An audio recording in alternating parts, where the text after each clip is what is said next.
If you know anything about the personal UAV industry, you most certainly have heard the name DJI, a name so well known and revered in the drone community that the China-based drone company is the go-to option for anyone who wants a flying camera. Whether you're filming a movie or making a documentary or need background footage for your vlog or doing something more technical like monitoring a security perimeter, or you're just somebody who likes flying drones, if you have a drone, it's probably a DJI. Are you even a real drone operator if it's not? They've got entry-level options, they've got professional cinematography drones, pretty much any drone for any occasion. And you may have realized that not only is it the most popular drone company, it also seems to be the only drone company. You literally do not see anyone in the consumer market using brands other than DJI unless it's one of those custom-made FPV racing drones.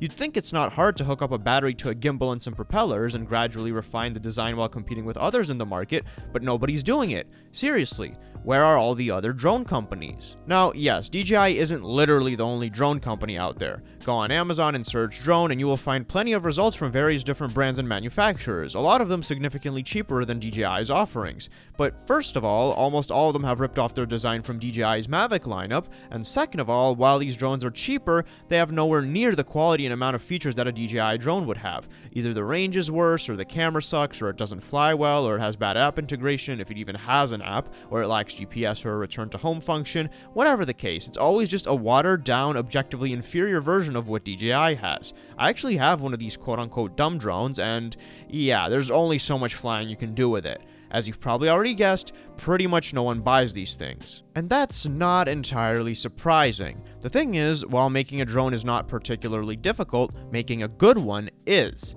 The motors have to be calibrated well so that the drone doesn't drift in random directions while flying. The motors also have to be powerful so they can resist strong winds. It needs to be able to fly long distances, and for those long distances, the camera has to be stabilized properly and send a consistent video feed to the operator so they can actually control it from that far away. And of course, the camera itself should be of pretty good quality so you can get nice footage from it. If there's a phone app you need to use with the drone, that app has to be designed well and give you useful data and information while flying.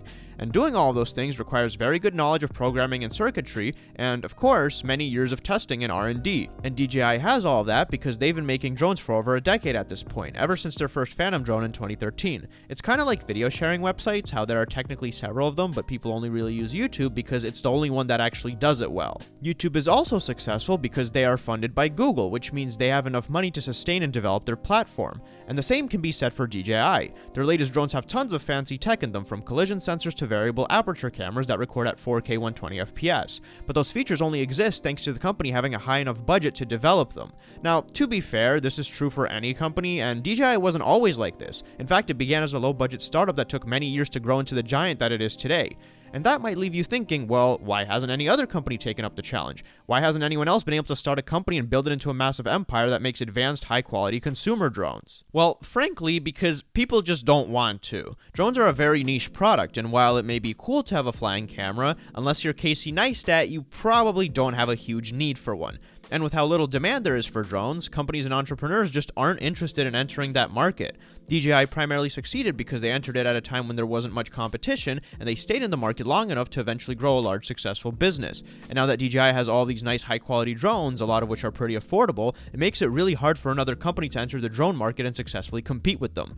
But to be fair, a few have tried. Do any of you remember 3DR, short for 3D Robotics? To this day, probably the best attempt we've seen at a DJI competitor. This was a California-based startup that launched, no pun intended, their first drone, known as the Solo, in 2015. The company had some former DJI employees and a few $1 million under their belt, so these guys meant business. Their whole thing was that instead of the Solo having its own camera, you would attach a GoPro to it and then the drone would handle all the stabilization and camera controls. Unfortunately, the drone had a pretty high price tag, not including the GoPro you'd have to buy separately, and was plagued with software and reliability issues, all while DJI didn't have those issues and was progressively improving their drone lineup and making it more affordable. And that was something 3DR simply couldn't compete with, so after about a year of poor sales and large financial losses, they called it quits and discontinued the Solo altogether. The company actually still exists, but now they're only focused on making terrain imaging equipment or something. Apparently some of it is meant to be installed on drones, so that's kind of interesting, I guess. Another such attempt was made by GoPro in 2016 with their Karma drone. Like the Solo, you would use a GoPro as the camera and the drone would handle all of its controls. I mean, it makes sense, it's literally their camera. You could even detach the gimbal from the drone and use it as a handheld GoPro stabilizer. It came with a nice little controller and carrying case, it just generally seemed like a nice package. but that package came with an $800 price tag, and it really just was not that great. It was missing some features at launch. The first version had a defect that would cause it to lose power and fall out of the sky. They did release an updated version that fixed the defect, but it was still just not as good as a comparable DJI drone, especially when DJI released their first Mavic drone later that year. I guess GoPro was just too intimidated by DJI's success, and so they ended up discontinuing the Karma and exiting the drone business in 2018. I'll also give an honorable mention to Parrot drones. These guys actually made their first drone a few years before DJI. You might have seen one flying around in a shopping mall in the early 2010s. It wasn't a super advanced drone or anything, it was just sort of meant to be flown around the house with an iPad, but still, it was pretty impressive at the time. The company did go on to make a few more consumer drones over the following decade, and they weren't terrible, but you guessed it, not as good as DJI. And nowadays, Parrot only makes military drones. And funny enough, that seems to be how most drone companies end up nowadays, especially in America. They try to enter the civilian market, but then give up because of how difficult it is to compete with DJI. And then they do continue making drones, and in some cases they're even more advanced than DJI ones, but they only sell them to the military for like $30,000 each.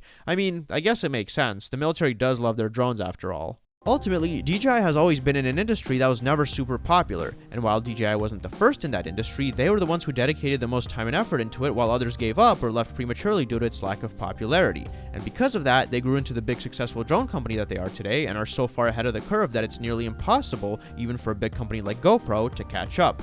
In this case, Slow and Steady did in fact win the race. It does kind of suck though, because it's always good to have competition. I mean, just look at VR, it's also a niche market, but even they have a bigger variety of companies that make good headsets. To be fair, it's probably still a less niche market than drones, but either way, while I don't have a problem with DJI, I do hope they get competition someday. Maybe not to dethrone them, but at the very least keep pressure on them to improve their products and make good decisions. And that was the end of this video, guys. I hope you enjoyed it. If you did enjoy it, definitely consider hitting that like and subscribe button. If you want to support me additionally, consider leaving a super thanks under this video or becoming a member. As always, this is your captain speaking, and I'll see you later.